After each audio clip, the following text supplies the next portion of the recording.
You're nothing but a filthy nobody. Dad. Every time I see your hands cracked with grease, I feel sick that we share the same blood. Well, Waven, no thing. That's what my own son, Nathan, spat at me on a Sunday morning. He stood in my kitchen wearing a suit that cost more than the truck I still drive.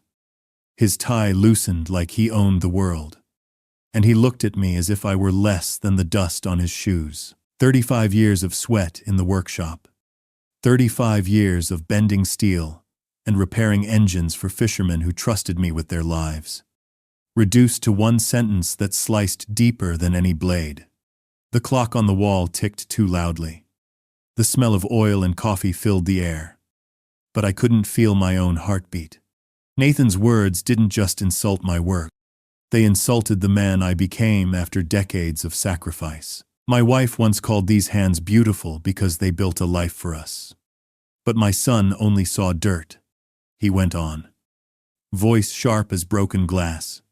While I'm closing deals worth millions in Chicago, you're still crawling under broken machines like some caveman. You embarrass me. Do you understand that?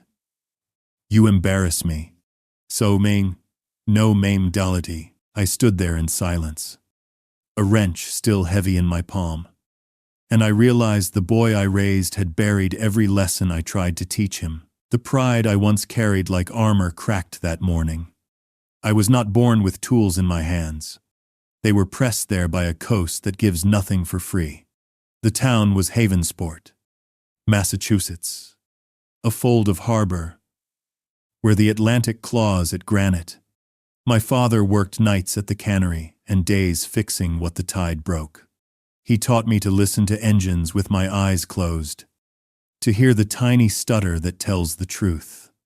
At 13, I carried fuel cans that were half my weight and learned the difference between a bolt that needs force and a bolt that needs patience. At 14, I rebuilt a carburetor on our kitchen table while my mother kept the parts in muffin tins. Money was small. We stretched it the way we stretched nets. I wanted a proper socket set. I mowed lawns, scraped barnacles, and stacked bait boxes until the metal felt like a promise in my palm. Mr. Whitaker, the shipwright who smelled like pine tar and black coffee, took me in because I never watched the clock. He loved a true keel and a straight line. He said there are two kinds of men in a storm. The ones who shout and the ones who do. Choose with your feet, not your mouth. Winter wrapped the harbor in ice, and we poured hot water on bolts that refused to move. Then laughed when the steam hit our faces. The first time a captain trusted me alone was a Wednesday in March. Owen Pike limped into the yard with a diesel that coughed and died at every wave. I was 17, pretending not to be scared. The tide was running fast. The hull thumped like a tired heart. I pulled the intake apart, found salt where it shouldn't be, cleaned it with hands that shook, and watched that engine settle into a steady breath. Owen didn't thank me. He pushed a folded bill into my pocket and said, "You're the kid I call now." I fell in love with a girl who smelled like coffee and rain. Elena worked the breakfast shift at Carter's Diner and knew every fisherman's order by the sound of his boots. She laughed at the black smudge on my cheek and handed me a napkin like a dare. We married in a church with peeling paint and ate pie instead of cake because the baker owed me for his mixer belt. Our first apartment sat over a bait shop that hummed at night. The radiator clanged like a stubborn bell, and we learned to sleep through it. Those years were a ledger of small victories. A borrowed jack, a second-hand compressor that wheezed but lived, a neon sign that flashed when it wanted to. I learned to tell fishermen hard truths without breaking their pride. I worked without complaint when a man's season hung on my fingers. When a storm took half the docks in '98, I slept 2 hours in 3 days and came home salt-stiff and shaking. Elena put my hands in warm water and said, "This is not just work. This is who you are." I borrowed $3,000 from the credit union to turn a storage shed into a shop. The manager made me sign twice because he did not believe the first signature could belong to someone with a grease line under his nail. I painted the floor the color of good luck and hung our license beside a photo of my mother mending nets. I took every job that came, from hull patches to generators that ate belts. Some nights I towed skiffs home under a sky so clear the stars felt close enough to touch. Some mornings the fog sat on the water like a secret nobody should tell. Havensport taught me rules that do not change. Show up early. Keep your word. Own your mistakes before they own you. In summer, the harbor smells like diesel and hot salt. In winter, it smells like iron and rope. I learned which captains would pay on time and which would pay in mackerel and thanks. I learned how to pick a part from the scrap pile and make it sing a little longer. I learned that knees quit before engines do if you kneel wrong. By 26, the shop had a second bay and a reputation for honesty that sometimes cost me. I told a captain his boat was not safe to sail and he took his anger to someone who would say yes. The boat never came back. I heard about it in a Coast Guard report. I decided I would rather starve than bless bad work. A town remembers that kind of line. I kept a jar on the counter labeled "For Someday." I dropped in quarters and small bills and once a gold coin a tourist used to pay for a tow. For someday was not a dream. It was a promise I could touch. I did not yet know how that promise would be kept. I only knew the harbor had given me a life worth guarding. And I meant to pay it forward with both hands open.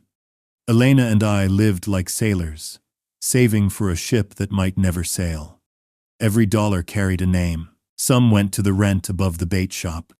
Some went to food that stretched across 3 days. And the rest went to Nathan. When he was born, I promised him the sound of engines would never keep him from sleeping. I worked longer hours so he would not wake to hunger. I remember the winters most. The shop stove chewed wood faster than I could haul it.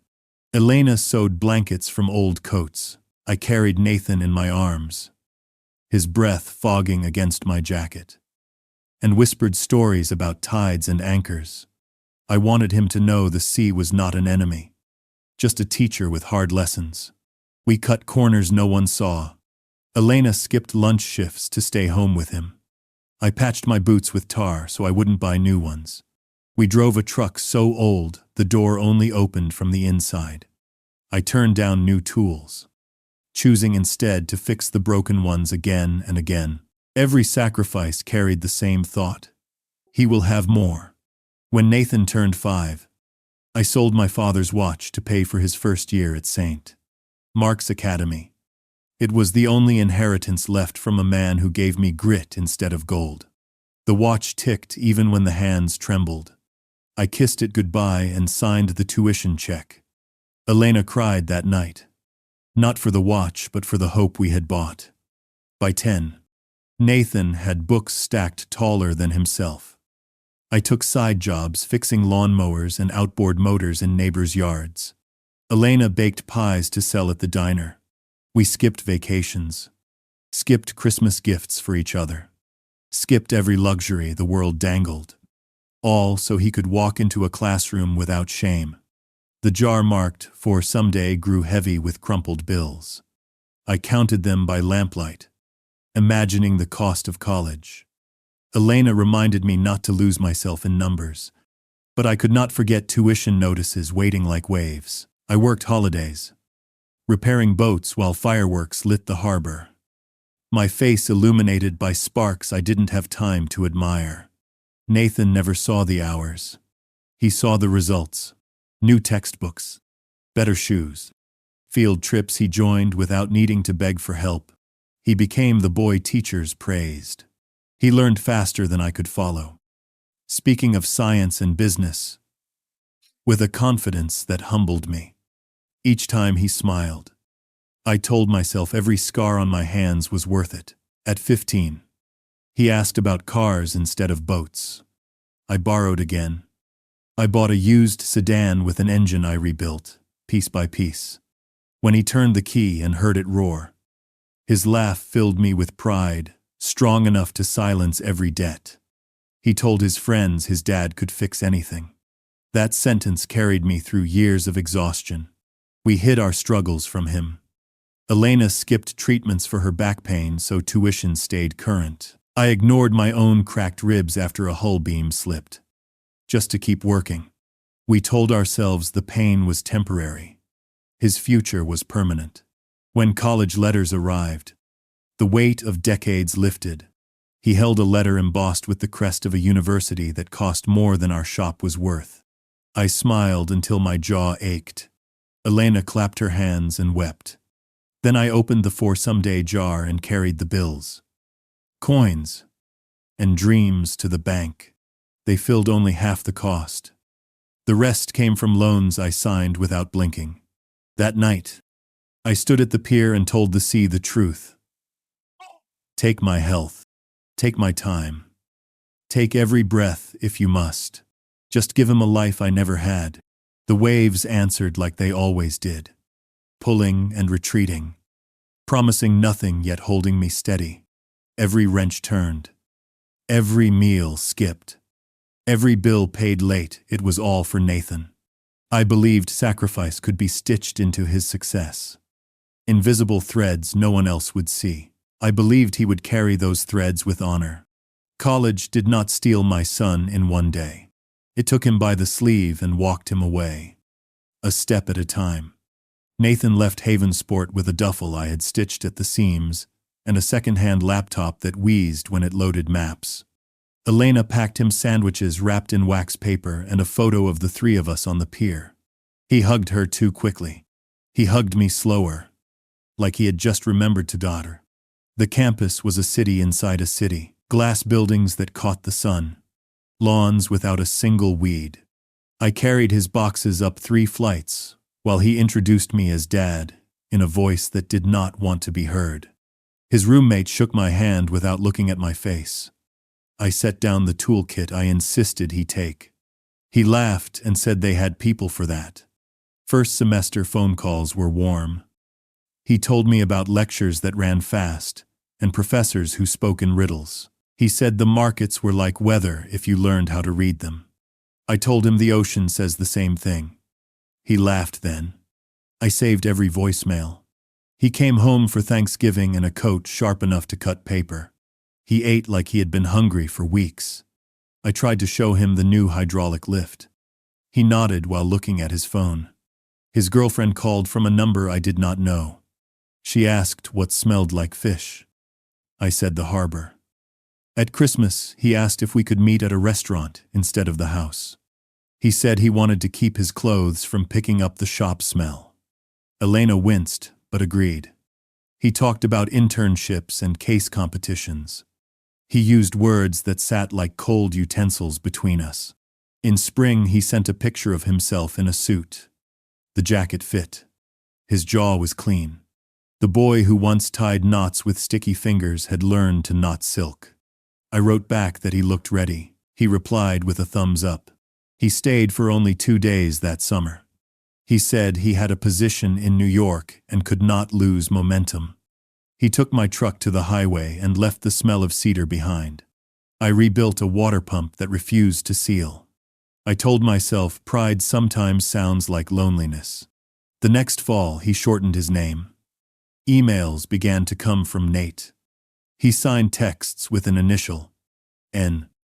He sent a photo of a conference table with a skyline behind it. He wrote Big Week. I sent back a picture of a rain-slick deck and wrote, Same here. He did not reply. When he did visit, he brought friends who spoke fast and quiet at the same time. They looked at the harbor like it was a movie set. One of them asked if people still did this for a living. I said yes. Nathan laughed along, gentle but real. He said I was old school in a way the city would pay to tour. Elena cooked his favorites. He took photos, not bites. Later I found out he had written a long post about humble beginnings. He did not tag us. I read it twice and did not recognize our kitchen. He started to correct my words. Not heavy. Still a tap on the wrist. He sent back a text with the grammar fixed. He asked me not to leave voicemails because clients called him back to back. I learned to wait for the small green dot before I typed.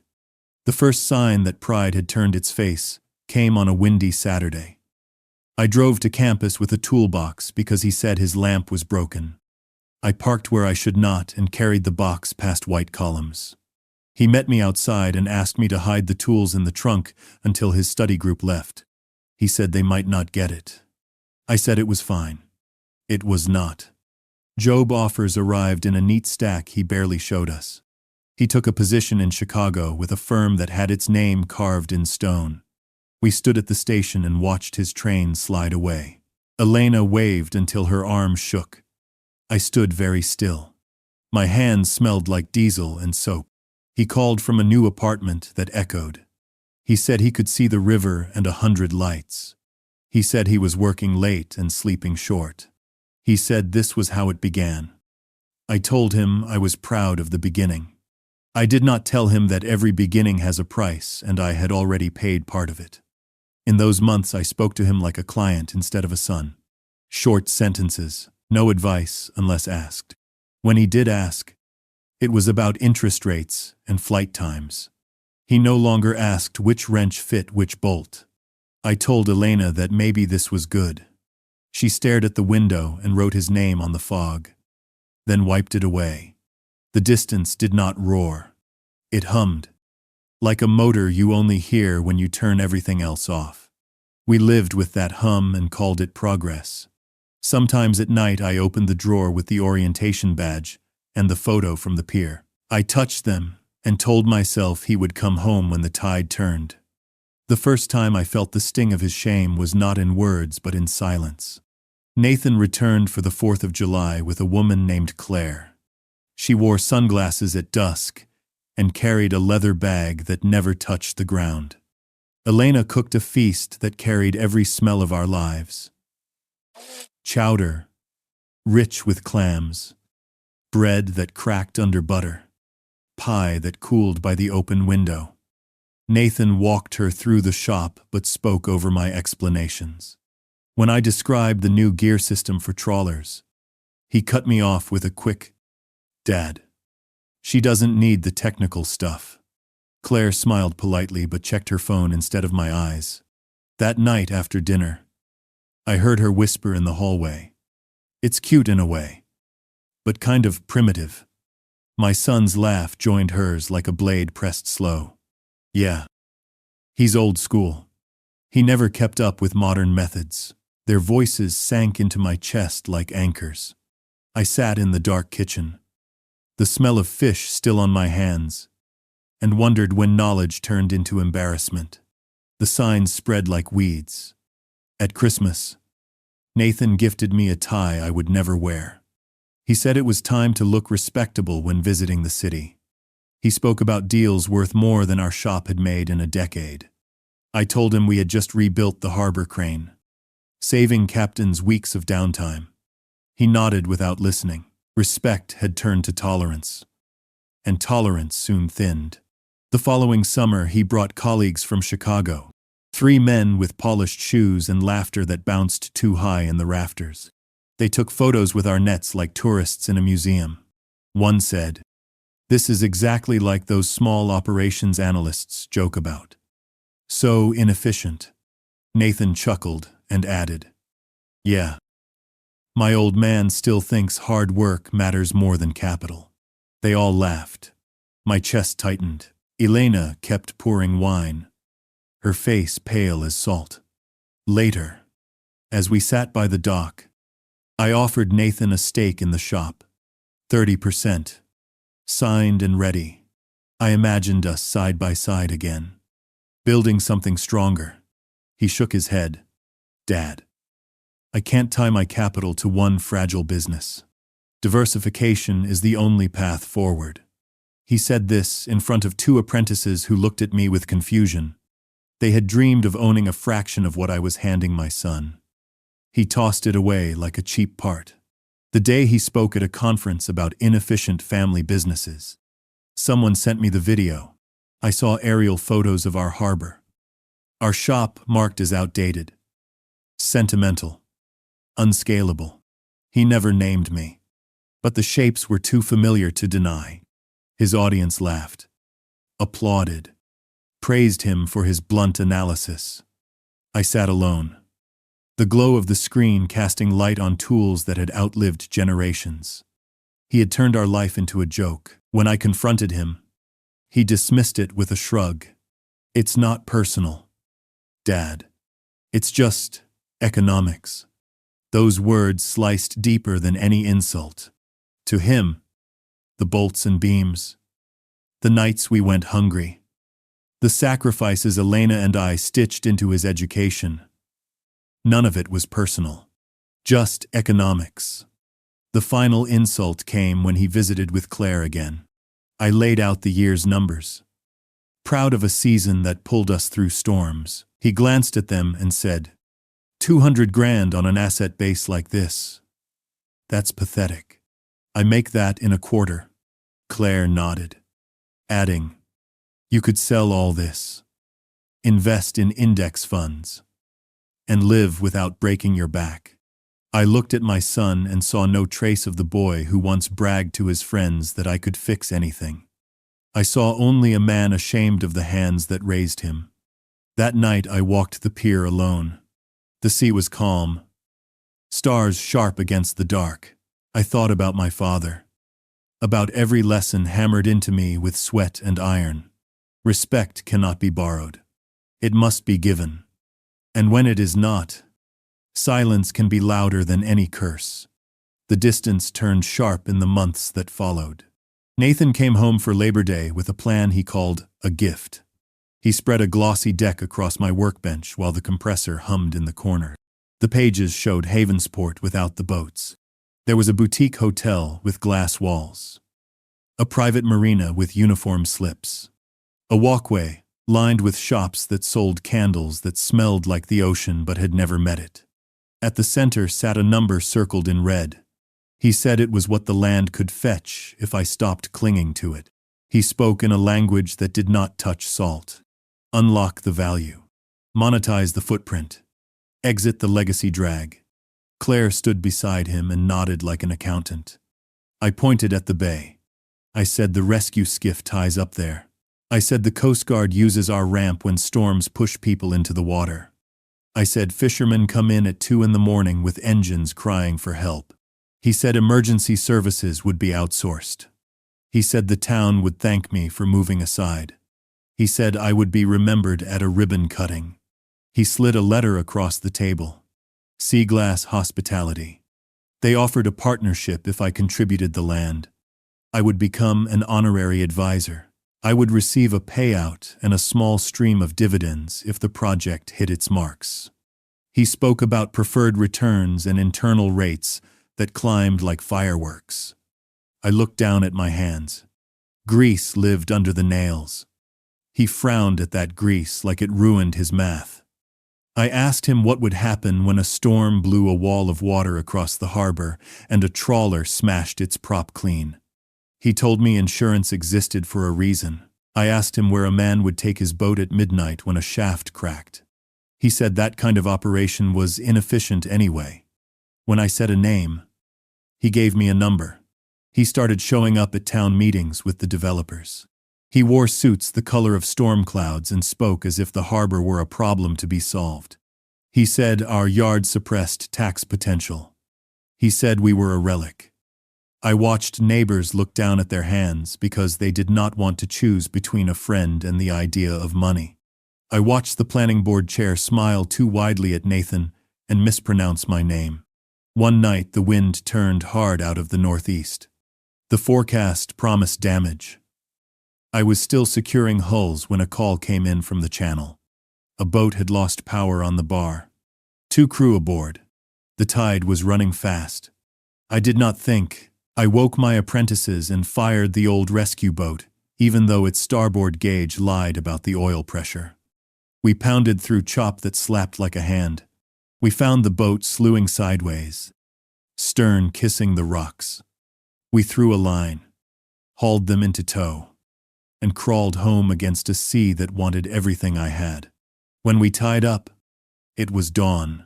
The sky had the first clean stripe of light. The crew we pulled off thanked me with voices that shook. I patted their shoulders and told them to sleep. Nathan was waiting on the dock. He had flown in late and wanted to talk. He did not ask about the rescue. He asked about liability. He said if the yard stayed open another year, we should create a holding company to shield assets. He said goodwill could not pay settlements. I told him 2 men walked home to their kids because the yard still answered the phone. He blinked like I had changed the subject. The next week he brought his team to walk the site. They wore boots that were new and jackets that hated rain. They took photos of ladders and coils of rope like they were stains. One of them asked what our capital expenditure plan looked like. I pointed at the shelf where spare parts sat in clean coffee cans, with labels in black marker. He wrote something on his tablet and did not smile. At dinner that night, he opened his laptop before he opened his fork. He showed me a slide labeled optimization. He said I should sell the equipment at auction, lease the land to the developer, and move to a condo near the river.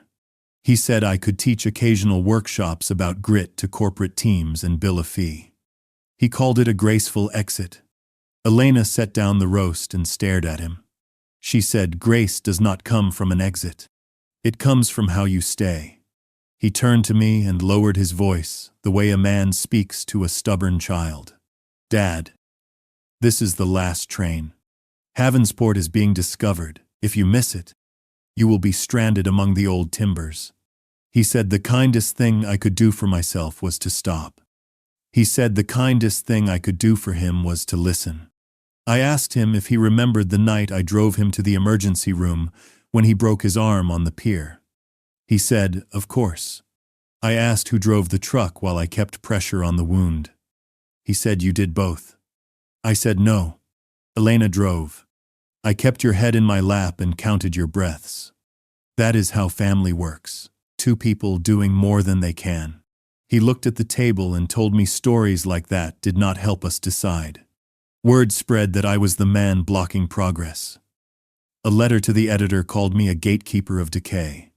A tourist from out of town wrote a blog post about a grumpy mechanic who did not understand opportunity. My apprentices read the comments and asked if they should look for other work. I said no and raised their pay by $1 because the winter would be hard. Nathan stopped shaking my hand when he arrived. He held his phone instead.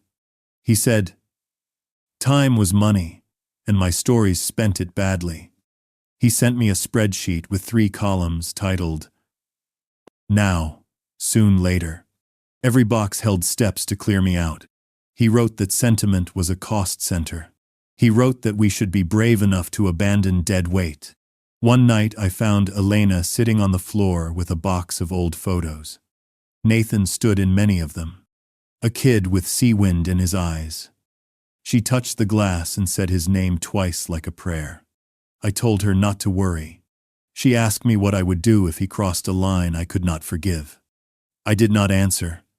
I walked to the pier and listened to the waves hit the pilings in a rhythm I had known since I was a boy. Somewhere in that rhythm, a decision took shape. ChatGPT Danoi. It happened on a gray Sunday when the tide was running out and the gulls were restless. Nathan arrived from Chicago in a car that purred instead of growled. A machine so polished, it looked allergic to salt. He walked across the gravel in shoes that hated dust and stepped into the shop like it was a room beneath him. I was bent over an engine block, grease on my wrists, when he spoke words that ended something inside me. "You're wasting your life crawling under rust. Dad, do you even see yourself? You smell like oil and brine. And I'm ashamed to introduce you as my father. I tell people you own a company. But really, you're just a glorified janitor for broken boats." The words rang like hammers in a church. My apprentice froze mid-swing, wrench in hand. The shop went quiet except for the slow drip of coolant into a pan. 35 years of dawns. 35 years of broken knuckles and sleepless nights. All of it collapsed under a single sentence. I looked up at him. His jaw was tight, his tie loose. his eyes cold. I didn't answer right away. Instead, I wiped my hands on a rag black with history. I reached for the cap that had carried sweat through storms. The same cap I wore the day Nathan was born. I placed it in his hand. My voice was steady. Too steady. If this work shames you, then you take it. You carry the name. You see what it's worth. That He-Man, he frowned, confused. But I had already made the call in my mind. Monday morning, I walked into the office of a broker who had chased me for years. He thought I wanted to lease equipment. Instead, I told him to list the entire yard land, tools, contracts, and goodwill. He blinked, asked if I was sure. I said I had never been clearer. By Friday, the deal was signed. A corporate developer wrote the check. $4 million and change. More than my father or his father could have imagined. I watched the ink dry and felt both lighter and older. When I returned home, Elena looked at me with eyes full of questions. I kissed her forehead and said only, "It's done, Don Ten." That evening I stood at the pier one last time as owner. The sunset bled across the water like a promise broken too late. My boats rocked against the pilings. Still breathing. Still faithful. Unaware they had been sold. Nathan would hear soon enough. I imagined his face when he realized the legacy he mocked was gone. Not because of the sea. Not because of debt. But because his own words had cut the last line. I did not feel revenge. I felt something colder. The end of an oath. My father had passed me this harbor with pride. I had dreamed of passing it to Nathan with the same pride. But you cannot hand a gift to someone who spits in their palm. The next morning, the buyers sent crews with clipboards. They measured, tagged, and spoke in jargon about redevelopment phases. I walked among them like a ghost. Every corner a memory I had nailed together. One asked me about drainage lines. I shrugged. Soon, none of it would matter. Soon the sound of grinders and gulls would be replaced by jackhammers and glass. When Nathan called later that night, I let the phone buzz. His voice filled the machine. "Dad, I didn't mean it like that. Call me back. We need to talk." He thought he still had time. But time had been signed away, notarized, and deposited.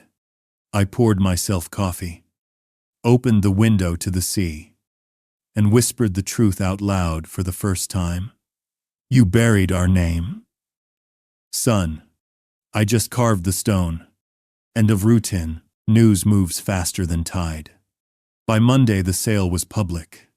A photo of our yard sat on the town site with the caption "Transition coming soon." A blogger from the city called it a victory for modern waterfronts. The comments split the town in two. Some wrote, "Good riddance to rust." Others wrote, "Where will we fix our boats?" My name showed up again and again. Sometimes as the fool blocking progress. Sometimes as the man who answered the phone at 2 a.m. Nathan's name showed up too. Tied to a clip of him in a gray suit, explaining how to extract trapped value from legacy yards. He called me in a rush. He said the deal could be unwound if I waited. He said, "Buyers always cool off." I told him the ink was dry. He went quiet and then asked who else knew. I said the harbor knew. That night, a fisherman posted a photo of our sign with a date under it. "End of an era," he wrote. 2 days later, that conference clip flooded every screen on the docks. Nathan's voice sounded confident in a room that had never smelled like diesel. He said, "Unlock and monetize and exit," like they were gentle verbs. Someone cut the clip with shots of our shop. The shelves. The rope. The scars in the floor where engines had rested. The comments turned fast. People who once cheered him began to ask what a man owes the place that raised him. His firm released a sentence about respecting all stakeholders. It read like a shrug. Clients called him with questions he could not answer. "A cooperative on the Great Lakes," said they had chosen him because he knew boats. They asked if he had really helped close the yard that taught him the work. He told them it was complicated. They said water is not complicated. Either you are with it or you are not. They moved their account by Friday. A trade newsletter ran a piece with his headshot from a brighter year. Authenticity and its limits. The headline read. It quoted his praise for efficiency. Then quoted a lobsterman who said a yard is not a spreadsheet cell. His boss told him to stay off panels for a while. But chatter hardens when it finds bone. Claire arrived angry. She said public relations had flagged the narrative. She said if he wanted the New York transfer, he had to stop looking like a conflict with legs. She did not touch the stew, Elena set out. Nathan stared at his hands. When she left in the morning, she did not say goodbye. He tried to fix it with numbers. He sent spreadsheets with waterfalls and boxes that lit up green. He asked me to seek a lease back, so the yard could stay open while permits crawled. The buyer said they had a schedule and would not slip for family drama. Crew trucks rolled in with orange vests and tape. A crane lowered our sign to a pallet as if it were setting down a body. At the firm in Chicago, Nathan's calendar began to empty in ways calendars do not explain. A keynote went to someone else. A report lost his name. He called these scheduling quirks. He still spoke fast. But there were pauses that had never lived in his voice. The town held a hearing because towns always do. People lined up for 3 minutes each. Some wore suits. Some wore boots. A man with a scar held up a photo of his father in our yard in 1986 with a rebuilt prop in his hand. He said the yard kept families fed when the catch ran thin. A young developer said a hotel would make jobs that paid more than grease. An old teacher cried. The clock beeped. The chair asked her to finish. She said, I am trying. Nathan sat in the second row. Tie neat. Jaw locked. He stood and started with a sentence that sounded like a memo. My father is a good man, he said. But. The but swallowed everything that came after. He spoke of tax bases and seasons. His voice shook on the word inevitable. A fisherman behind me said losing is harder than change. A week after the hearing, his firm moved him off the coastal portfolio he had built his name on. They said it was to balance exposure. They put him on logistics in markets he had never seen. He told me it was a chance to learn. I heard the new title and knew the elevator had stopped where it was. I did not gloat. I stacked the tools we would keep in a crate and wrote their names with a marker that bled on damp cardboard. Elena brought 2 pies to the crew who were cutting the old sheds into pieces. She said, people doing hard jobs deserve kindness, even when we hate what the job does. Nathan called that night and his voice was smaller. He asked if anything could be saved. I told him names can be, if you let them. The last hull left the yard at dusk on a flatbed. It was a boat I had patched so many times I knew where the wood would complain. The driver touched his cap. I touched mine back out of habit, and then remembered it sat in Nathan's closet. Somewhere an algorithm tracked market mood. Here. The only mood that mattered was a line in the water where something had been for a very long time, and then was not. When the dust settled, silence lived where engines once sang. I woke at dawn out of habit and found nothing to do. The shop doors were chained. The pier fenced. The sign gone. I walked the harbor with coffee in hand, watching strangers in vests mark beams that had carried my weight since boyhood. They did not look at me. I had become part of the scenery.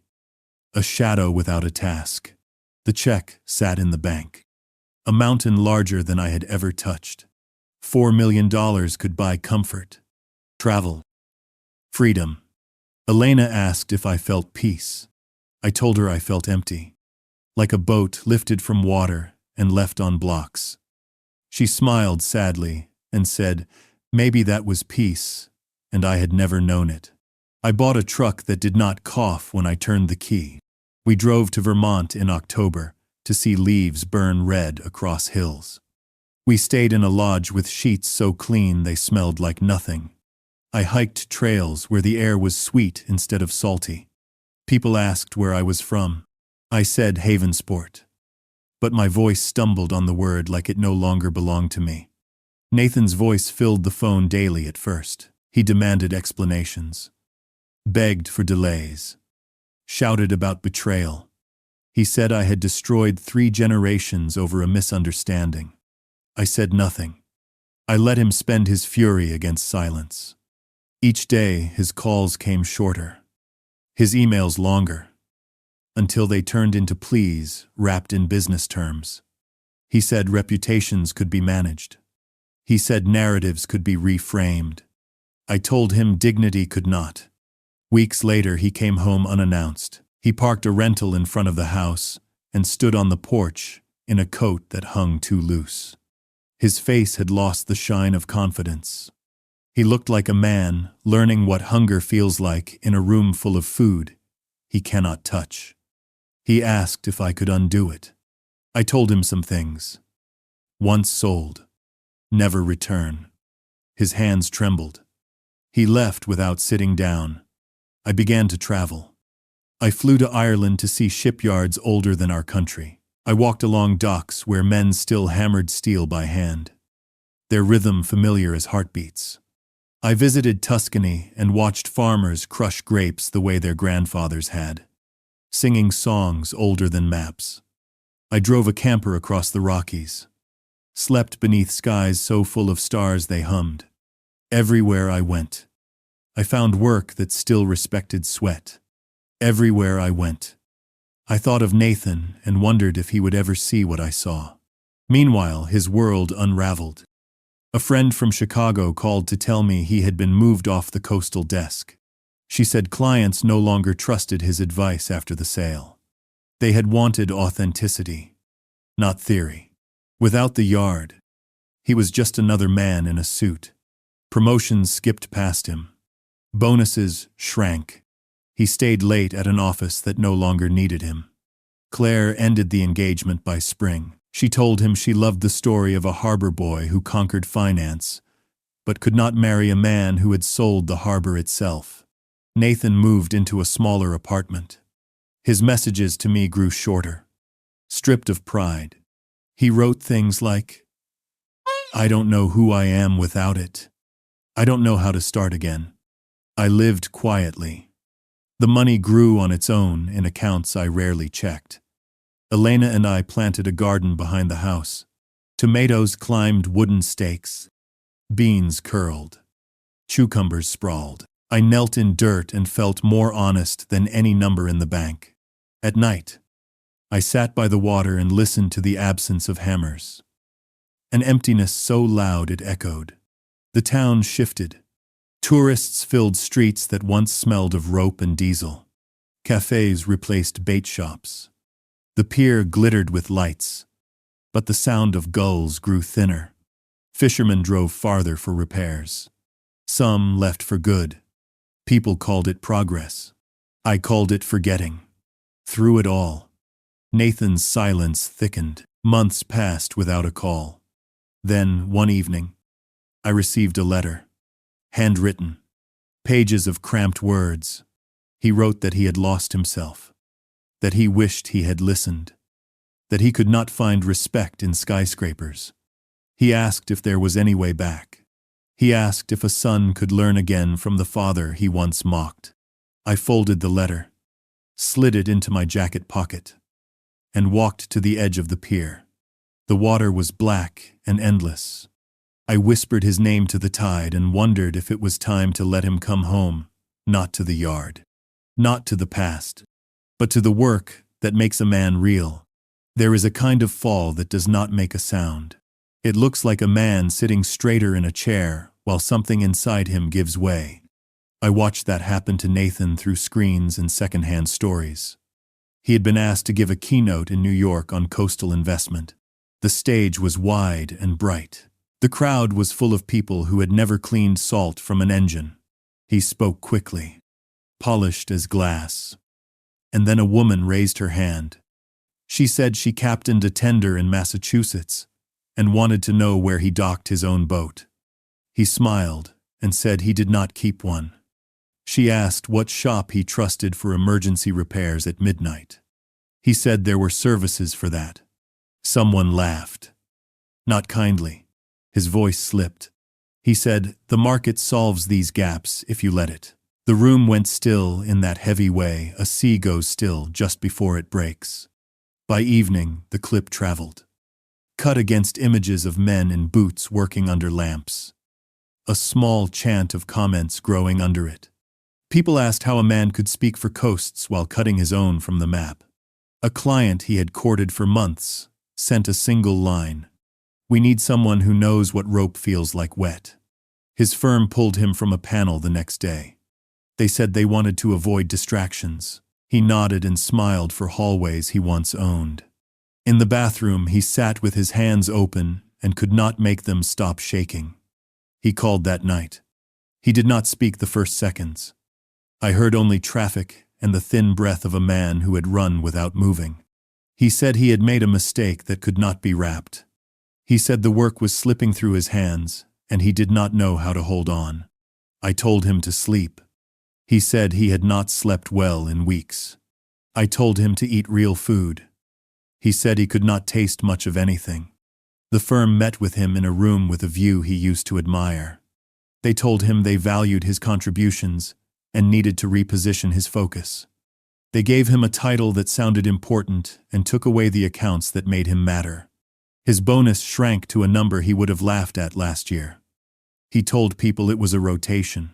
People nodded without meeting his eyes. He sold the car that had gleamed like a trophy. The dealer did not look up when he signed. He moved into a smaller place where the refrigerator clicked at night and a window rattled in wind.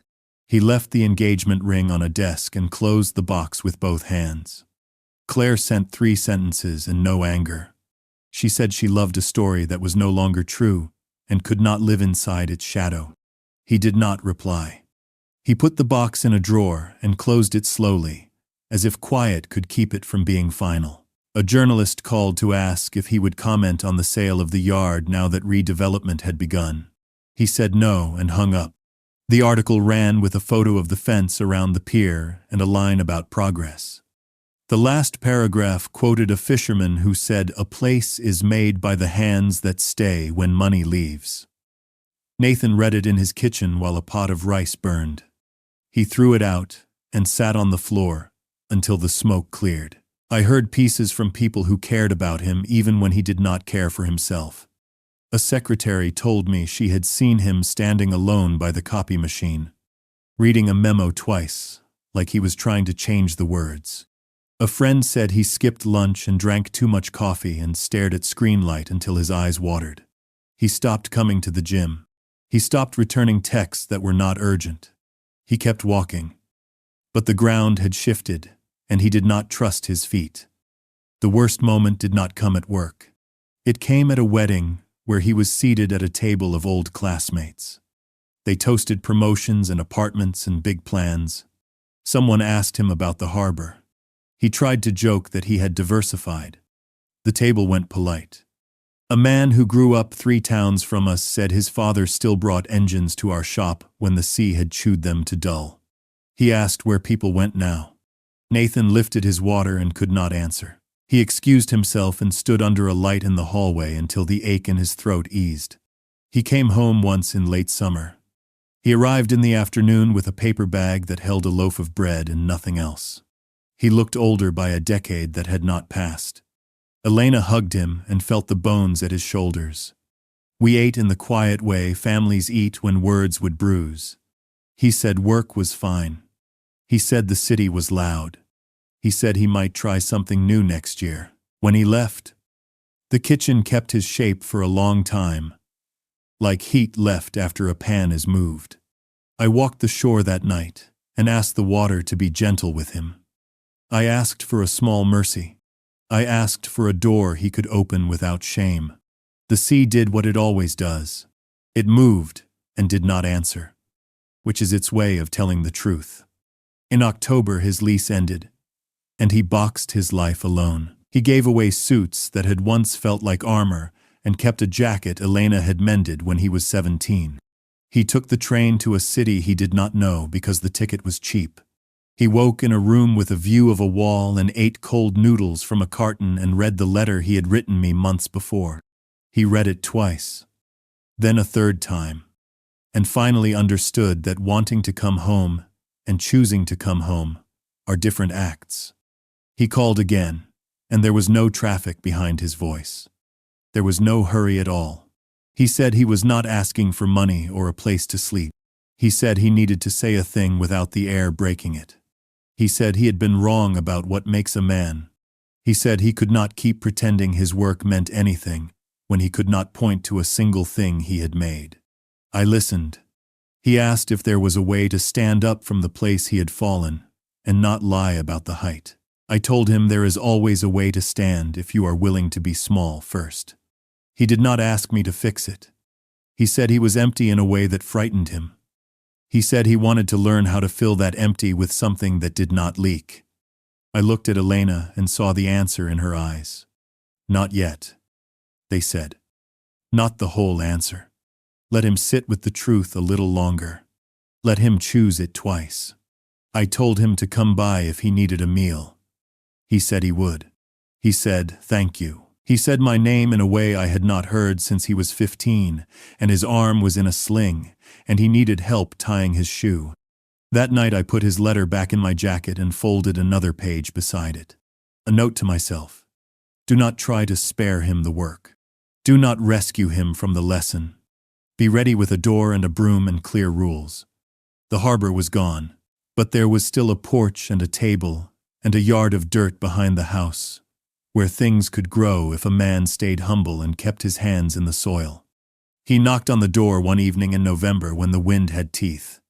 He did not look like a man who once walked into boardrooms with mirrors on every wall. He looked like the boy I had carried across the pier after he split his knee on the planks. His eyes were red. Not from drink, but from losing the fight with himself. He asked if he could come in. I opened the door and stepped aside. He sat at the table where Elena had set 3 plates out of habit. His hands fumbled with the fork. He spoke slowly. Each word dragged from a place that resisted. He said the truth had caught him. He said he was empty of excuses. He said he was tired of wearing suits that fit no man he wanted to be. Then he looked at me and said the words I had waited for but never thought I would hear. I am sorry. Dad, I was wrong, and I did not answer quickly. Silence has weight when you have carried it long enough. Elena reached across the table and touched his arm. Her eyes brimmed, but her voice was steady. Sorry is the start. The road is longer than that.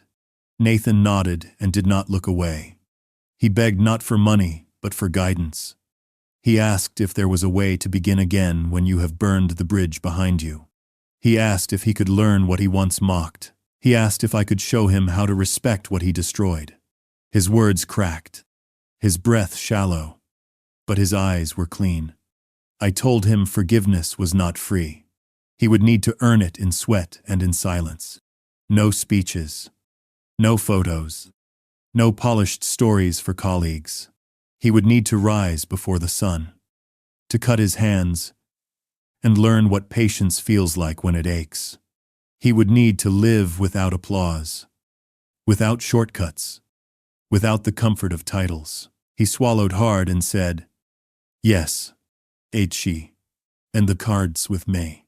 I made rules that night. He would move back, but not into his old room. He would live in the small shed behind the house, the one that smelled of cedar and dust. He would eat what he worked for. He would carry debts of labor before he carried pride. He would speak less and listen more. And if he tried to polish his struggle into a brand, I would send him back to the city. He accepted each condition with a bowed head. He said he did not want a stage, only a chance to stand. Elena listened and said nothing until the end. Then she whispered, "Let him try." Any field depict. The next morning, before the frost had melted, Nathan stood in boots that blistered his heels. I handed him gloves too big and a shovel too heavy. He dug earth until his back screamed. He hauled wood until his arms trembled. He fell once, twice, 3 times. He rose every time. At dusk his face was pale, his shirt soaked, his hands raw. He whispered thank you when I gave him bread and soup. That night, I wrote in a notebook I had not touched for years. I wrote that my son had come home not as the man who left, but as a man who had lost everything and was willing to begin with nothing. I wrote that tears at the table can wash more than dishes. They can wash pride away. I lay in bed beside Elena and listened to the wind. She whispered, "Do you think he will last?" I said. "Only if he wants to be small long enough to grow again. All there he wants at getting mender the blanter he wants of daith." Winter taught him faster than I could. The shed had a cot, a lamp, and a small heater that clicked when wind pressed at the door. Nathan put his phone in a drawer and left it there. He woke before me and stood in the cold until his breath became a small white engine. I gave him simple work that is never simple. Sweep, sort bolts by thread and pitch, file edges until they would not cut a careless hand. He worked until the muscles between his shoulders shook. He broke things. He over-tightened a clamp and cracked a housing. He stripped a bolt buried in a block. He reached for speed and found failure. I did not raise my voice. I put a drill in his hand and showed him how to center a pilot on a head the size of a pea. He failed twice before the bit found its truth. He learned patience by losing hours to a part nobody else will ever see. He apologized where pride once walked. He went to the bait shop and told Mrs. Yee he was sorry for laughing at the smell of herring. He carried her groceries. He found the apprentices he once talked down to and asked for their help, planing a plank straight. They watched him like he might be acting, then saw his hands and changed their eyes. I made rules he could measure. No talk about markets. No advice unless asked. No photos.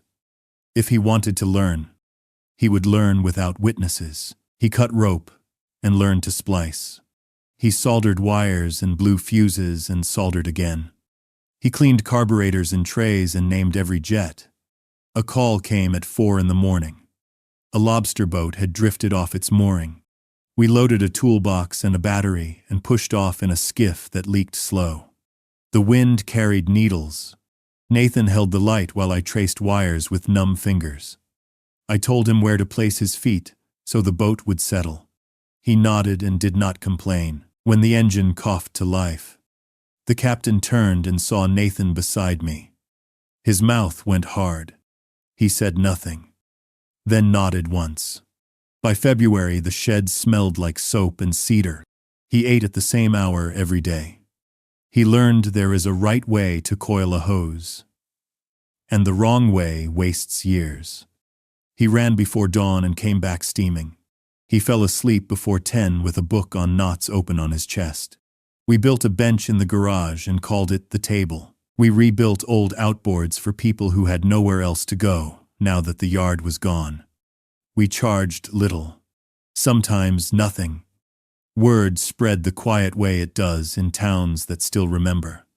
A woman brought a generator that died in a storm and cried when it ran again. Nathan carried it to her car and refused the pie she tried to pay with. He wrote by hand to the few who still cared. Short notes. I was wrong. I am learning. Work is a prayer you say with your back.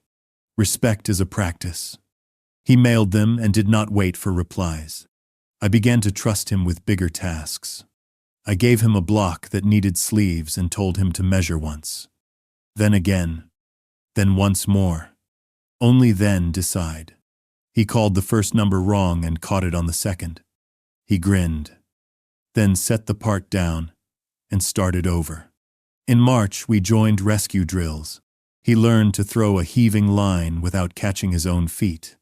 He learned to listen on the radio without adding fear. He stood on a pitching deck and took spray that cut like glass. He looked only for the next instruction. Spring came. We tilled the yard and planted beans and tomatoes. Nathan built a trellis from scraps and measured the angles until they fit by feel. He stopped wearing the watch that once timed his worth. The ridge of his suit shoulders faded. His hands grew square at the fingers. People stopped crossing the street when they saw him. Some spoke his name without bitterness. He took each small mercy like a debt. He showed up early to help at the church supper and left late after chairs were stacked. One evening he asked if the town needed a small mobile shop. A van with parts and tools and a promise to show up at odd hours. Not a yard. A lifeline. He said he wanted to build something that served.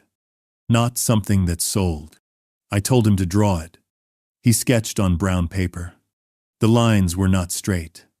I liked them for that. I watched him close the shed each night and rest his palm against the door, like a man thanking a friend. I watched him wake before dawn without complaint. He had chased applause through bright rooms. Now he walked a quiet path and let the work be the sound. By the time the lilacs opened, I no longer thought in months. I thought in tasks and meals and shared tools. My son had changed because he had stayed. He had tied himself to a place and let it pull. He was still learning, and the road still rose ahead.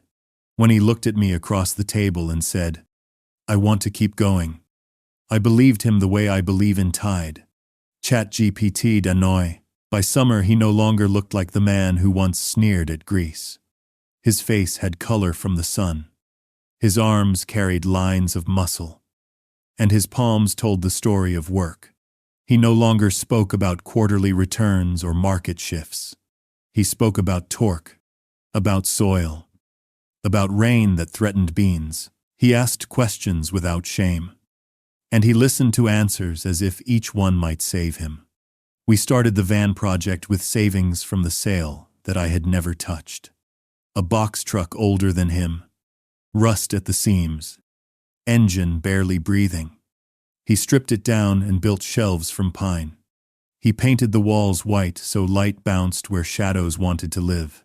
We filled it with tools rescued from the old shop, each one a survivor of storms and long nights. When we rolled it out of the drive for the first time, neighbors lined the road. Some clapped, some crossed their arms, but nobody laughed. Calls came quick. A skiff dead at anchor, a pump frozen in mud, a generator that coughed itself blind. We drove the van like a lifeboat on wheels, answering without asking what it would pay. People left envelopes with a few bills. Pies. Fresh fish. Sometimes only a thank you. Nathan took each with the same bowed head. He was learning the currency of respect. One afternoon, a boy named Luis followed us, eyes wide. He asked if he could watch. Nathan handed him a rag and told him to keep tools clean. Luis worked all day, wiping each wrench as if it were glass. When the pump finally roared back, Luis grinned so wide the harbor lights could have been inside him. Nathan told him to come back tomorrow. For the first time in years, I heard pride in my son's voice that was not about himself. The town began to change its tune. People who once avoided him now offered coffee or shook his hand. The same paper that once ran letters calling me a relic now printed a story about the van. They called it Harbor Hands, a name we had never chosen but that stuck. The article showed Nathan bending over an engine, his face streaked, his shirt stained, his smile small but real. I cut it out and pinned it to the fridge. That fall we opened a stall at the farmer's market. Not for engines, but for food from the garden Elena had tended with Nathan at her side. Tomatoes, beans, cucumbers stacked in baskets. Nathan stood behind the table, dirt under his nails, explaining soil to customers who remembered him in suits. A teacher from town said it was good to see him home. He nodded, eyes wet, voice steady. Well, the van paid little, the stall less, but the air around us felt lighter. We were not counting dollars. We were counting meals, shared. Hands shaken. Nights slept without shame. Nathan told me one evening by the fire that he had made more money in a single bonus than he could make here in 10 years. Then he looked at the flames and said he had never once felt as rich as he did now. A woman named Emily came into our lives that winter. She taught at the elementary school and carried herself with the calm of someone who knew her worth. She bought tomatoes from the stall and asked Nathan if he could fix a squeaky hinge on her classroom door. He did it the next morning before school began. She thanked him with muffins warm from the oven. Slowly, their conversations grew into walks. Then dinners. Then something steady. She told him she admired not what he had been, but what he was becoming. Elena watched them from the porch and smiled. She whispered to me, "This one sees the real man." I nodded. For the first time since the yard was sold, I felt the ache in my chest ease. Nathan was building again. Not with numbers, but with hands and heart. By spring we had a rhythm. Work, garden, market, community. Nothing grand, nothing glossy, but everything honest. Sometimes at night, when the van rested and the garden slept, Nathan sat beside me on the pier and asked about the old days. I told him stories of storms, of rescues, of nights when the sea tried to take more than we could give. He listened without judgment, only with respect. One night he asked, "Do you think I'll ever be forgiven fully?" I said, "Forgiveness is not a line you cross. It is a road you walk. You are walking it." He nodded and looked at the horizon. Eyes clear. The man who once chased ceilings of glass now bent over earth, over engines, over work that built instead of burned. And in his silence, in his sweat, in his small, steady steps, I saw my son again, not the boy who left, but the man who had finally returned. The storm that named our ending came without drama at first. The forecast called it a coastal low. The flags on Main Street said more. By dusk the harbor was a gray mouth. Wind pressed at doors and found every weak seal. Calls stacked on the phone faster than we could answer. A pump failed in the old cannery. A family's skiff dragged anchor and spun. A generator at the clinic sputtered twice and died. We moved because movement was the only answer. Nathan loaded the van with parts by feel. Elena packed thermoses that steamed like hope. Emily tied her hair back, kissed Nathan's cheek, and said, "Come home." On the road, the rain fell sideways. Lines on the blacktop dissolved. Nathan drove with his shoulders low and his hands steady at 10 and 2. The way I had taught him in a parking lot 15 years ago. He did not speak unless he had to. At the cannery, Brian crawled across the floor. We waded through as if returning to a church we had betrayed. Nathan found the fault. A contact charred to a nub. He cleaned it, crimped a new end, sealed it, and said, "Try now."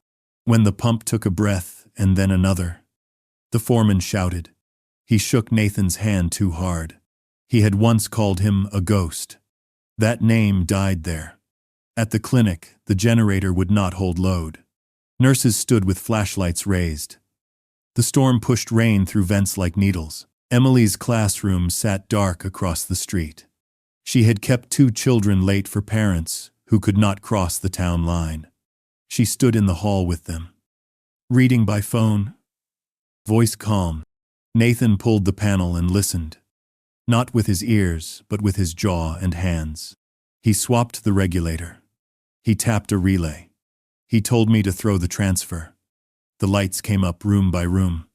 The children clapped and covered their eyes. Emily looked at him, and I saw the life ahead of them. Not gilded, but good. We should have gone home then. But the radio hissed and sent another call. Thin and urgent. A small boat was loose near the point. 2 aboard. 1 hurt. The Coast Guard was out but stretched. We were closest by land with a line and a light. We pushed through standing water and parked where the road ended. The sea was a field of black glass ripped by white knives. The boat's bow reared and fell like a chest failing to breathe. A man waved weakly from the stern. Nathan did not ask. He tied a line to his waist and to the truck's hitch. He handed me the free end and said, "Hold." I thought of the night I had put his broken arm in my lap while Elena drove. Years vanish when you need them to. He went down the rocks. Boots, careful. Body low. The water hit like freight. He set his feet between stones, the way I had taught him to stand on a deck that lies. He threw the line. He missed. He threw again. The man caught it with fingers that could barely close. Nathan pulled until the rope sang. I leaned back and felt our bones join. The boat kissed the rocks without breaking. 2 men stumbled into him. One bleeding into the rain. He shouldered their weight. He did not look up at me. He only said, "Keep it tight." I did, when they were safe. When the ambulance backed in with red light bouncing in the rain. We stood together under the eave of an old shed that the developer had not yet taken. Nathan's face was cut by salt and wind. He was grinning and crying in the same breath. I laid my hand on his shoulder and felt the old pride return. Not the noisy kind. The kind that hums like an engine at idle because it knows work waits and it is ready. The storm passed by morning and left the town new and old at once. Branches on the street. A shutter gone. A bench tilted. The clinic ran. The cannery pumped. The van sat in the driveway with salt drying into pale maps. Elena made eggs and toast and said grace twice. Once for the food, and once for what did not break. Emily fell asleep on the couch with a quilt over her knees and a smear of grease on her wrist. Nathan stood at the sink, washing his hands longer than he needed to, staring at the water like it might answer. Word traveled faster than the storm did. People stopped by to say thank you without speeches. A man left a basket of apples and a note that said for standing where there was no place to stand. The paper called again. This time not for a quote, but for a picture of the van. Nathan said yes, only if they left out his last name. He was no longer building a story. He was building a life. One afternoon, when the sky was a clean blue and gulls argued over nothing, Nathan went upstairs and came down with my old cap, the one I had pressed into his hand the day I thought I was finished. The thread was worn at the brim. The sweat line had darkened into a map of years. He held it like something fragile. He said he had kept it in the back of his closet because he did not deserve to wear it. He asked if he might try now. I told him a cap is not a crown. It is a reminder. He nodded and pulled it on. It did not fit like it once had. It fit better. Months lifted and set down like tides. Emily and Nathan stood with us in a small church that smelled of lemon oil and dust and promised each other good days and hard days without fancy vows. The town came with pies and casseroles enough to feed a winter. Mrs. Yee cried into her sleeve. Luis wore a tie and drove the van to the reception like it was a carriage. I danced once with Elena and once with my son. Slow. Careful with our knees. Careful with the past that had not disappeared but had finally forgiven the present enough to stop shouting. Sometimes I walk to the chain link where the yard used to be and look through at glass that shines too much. I do not feel rage anymore. I feel the ache of a scar that tells me where I have been and that I have healed.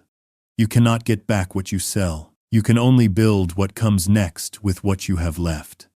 I have a porch with peeling paint. A garden that keeps trying. A van with tools. A wife whose hands still find mine in the dark. A son who knows how to say sorry and mean it. And a town that leans in our direction when the wind is wrong. On quiet nights, Nathan sits beside me on the pier that remains. And we count the lights on the water. He asks me about bearings and tides and how to tell the weather from the way a gull holds its wings. I answer slowly, saving the last little bit, so he has something to find himself. Sometimes he tells me about the city, in a soft voice that does not brag. How windows look like ships at night and how people can be lonely in a crowd. We sit until the stars show up one by one, like workers reporting for a shift. We do not talk about money. We do not talk about progress. We talk about work and rest. About who needs help tomorrow. About how many tomatoes the vines will give if the fog stays kind. I am not the man I was when I sold the yard. He is not the son he was when he asked me to turn it into glass. We have both learned to carry smaller names with more care. If there is any inheritance left, it is not land. It is the habit of showing up, the practice of respect, the choice to listen when pride tells you to speak, and the courage to choose a life that may never make you rich but will never make you empty. When he stands to leave, Nathan taps the brim of the cap the way I used to. It is a small thing. It is everything. In late summer, a small hand found mine. Emily's nephew had wandered to the pier while we packed the van. He asked what the sea sounded like when nobody was listening. I told him to close his eyes. The harbor spoke in creaks and soft knocks and a slow breath under all of it. He smiled and said it sounded like a house that never sleeps. Nathan watched us and his eyes went bright in the corners. Later he said he wanted children to know this sound. Not from a video, but with salt on their lips and wind in their hair. I told him it would be his job to keep that sound honest. I wrote a letter to my father and left it on the windowsill where the morning light lands first. I told him I had failed to pass him the yard, but had finally passed him the lesson. Work is the measure. Respect is the currency. Love without respect breaks. I thanked him for teaching me to listen for the truth in the quiet part of a machine.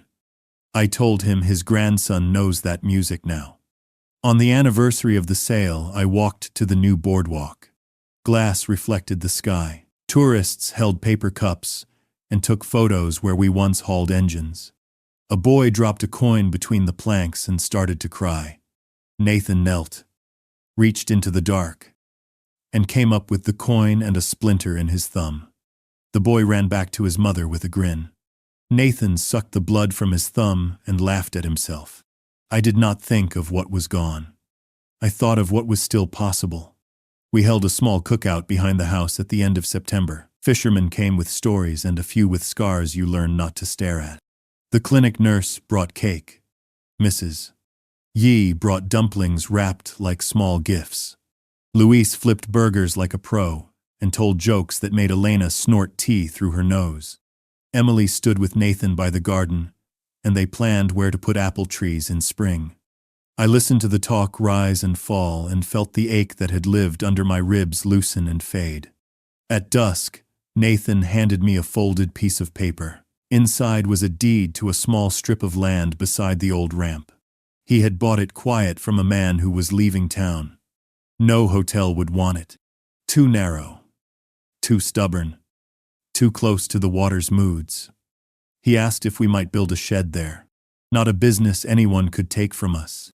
A place to hang tools and stow a skiff, and fix small things for people who could not pay, and teach children to tie a bowline that will not slip.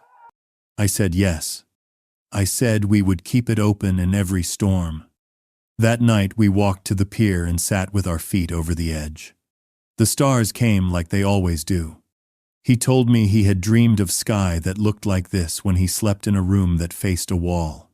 He said he had chased shine for so long he had forgotten how quiet feels when it is not empty. He thanked me for letting him be small. I told him small is where the truth fits best. Emily joined us and tucked herself against his shoulder. She asked what we would name the shed. Nathan looked at me and waited.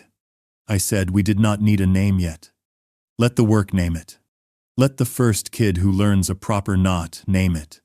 Let the weather name it. We laughed and fell quiet again. A seal surfaced in the dark and snorted like it had an opinion. We took that as approval. I am an old man who still wakes before dawn. But I no longer wake with a list that hurts to carry. I wake to coffee and a van that smells like pine and a garden that keeps trying, and a shed that holds a promise. I wake to a wife who forgave the days I disappeared into engines, and a son who found his way home by losing everything that was not real. When people ask what I do now, I tell them I help where I can. I fix small things. I listen for the sound a heart makes when it remembers its work. Then I hand them a wrench and show them where to put their hands. Sometimes I take the cap from the hook and roll the brim between my fingers and set it on my head. It is lighter now. Maybe my head learned how to carry it. Maybe the cap learned I would not make it bear a weight it was never meant to hold. Nathan taps it when he passes. A touch that says, I see you. I respect you. I am still learning. I tap his shoulder back. We do not say much. We do not need to. The harbor speaks for us. At the end of each week, we list the names of the people we helped on a page torn from a notebook. Not for the records, for gratitude. The list is never long. It does not have to be. A generator that held through a storm. A door that no longer screamed. A skiff that got a father home in time to read to his daughter. A hinge. A wire. A knot. A life made bearable by small mercies done on time. That is our work. That is our inheritance. That is what we keep when names and signs and yards are gone. We are not rich. We are not famous. We are a family who stands when the wind makes standing hard. If there is a lesson left in me, it is this. Choose the work that lets you sleep. Choose the words that do not undo the hands that raised you. Choose the people who will carry you when you cannot move and will refuse to carry your pride. There will be days when you will feel the old shame trying to return. On those days, come to the water, sit, listen. It will tell you what matters. It always has.